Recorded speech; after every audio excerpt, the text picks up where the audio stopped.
দেও একটু পরে পরে 10 টিয়া কামাই দেখছো কিরম লাগে ওহন টিয়া নাই যা পরে আইস। দেও 10টা টাকা এবারে ফুচকা কয়টা প্লেট? 150 টাকা প্লেট। না খাইতাম না। এবারে খারাও 120 টাকা প্লেট। না খাইতাম না। এবারে হুন্নে দাও কি হইছে? তুমি 80 টাকা প্লেট দিও। না খাইতাম না। এবারে হুন্নে দাও 50 টাকা দিস। এ বেটা ফুচকা কি এত সস্তা? খাই লাগে না খেলে নাই জাগা সমস্যা কি? যা হেই মিয়া তুই বেশি বুঝো। এ ভাই ফুচকা ফিরি। এ ভাই বোন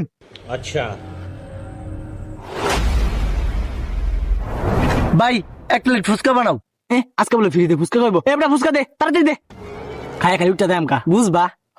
ওই বেড়া তুই এরম জোরে জোরে কথা কসকের লিগা ফ্রিতে ফুচকা খাইবে এত জোরে কি এর কথা ভাই তাড়াতাড়ি দেন। এই ফুচকা কি কবে তুই ফ্রি খাওয়ানো শুরু করছস? তুই কি ব্যবসা লাড়ু তুলবে? 10টা লইতে গাড়ি বালা সিনেমার সর যা এখন যা। হেই মিয়া টিয়া কেমনে লো লাগে তো আমি জানি। তুই ফুচকা